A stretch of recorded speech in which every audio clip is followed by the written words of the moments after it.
de mon amie Irma pour devenir la femme la plus riche du village. Quoi? Mais madame, vous êtes sérieuse?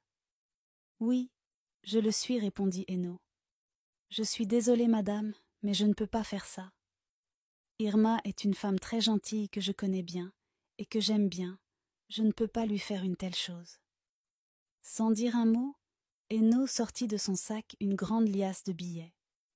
La somme dépassait les 10 millions. Elle tendit l'argent au ritualiste.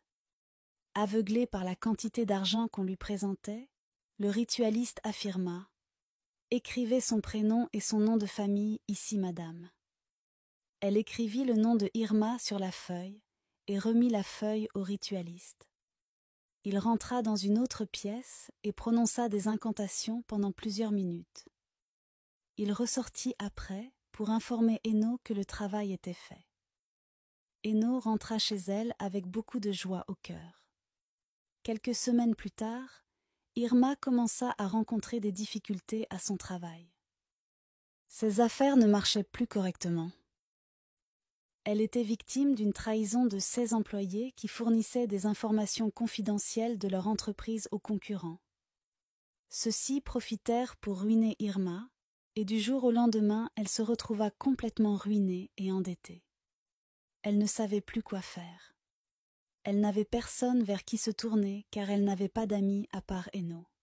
Elle fut même jetée de son appartement et se retrouva à la rue.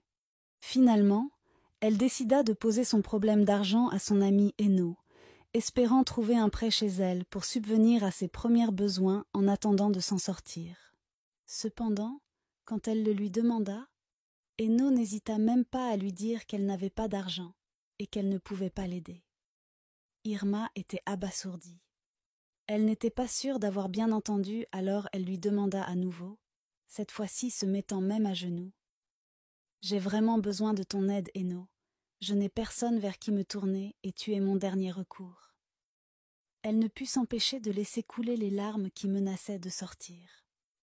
Eno reprit alors désintéressé. « Tu ne m'as pas bien entendu ou tu fais semblant de ne pas m'entendre. Je vais me répéter pour une dernière fois. Je ne peux pas t'aider. » lâcha-t-elle durement. Cette fois-ci, c'était la bonne. Elle n'avait pas mal entendu. Eno avait été assez claire, et elle savait dès à présent qu'elle ne pourrait pas compter sur elle. Au fond d'elle, elle avait mal et se sentait trahie. Elle était dépassée par la situation parce qu'elle connaissait bien Eno, et elle savait très bien qu'elle n'avait plus aucun problème financier. Ce qu'elle ne savait pas par contre, c'était ce comportement complètement différent de la personnalité de Eno qu'elle avait connu et fréquenté. Alors que Irma s'apprêtait à partir, Eno l'appela et lui fit une proposition. « Je sais que tu as besoin d'argent, alors je veux que tu restes avec moi pendant 1 année où tu travailleras comme ma servante. Après 1 an, je te payerai beaucoup d'argent et tu pourras ensuite faire revivre ton business comme tu me le demandes. » dit-elle avec un sourire moqueur sur les lèvres. « Aujourd'hui, Eno me fait ça ?» se demandait intérieurement Irma.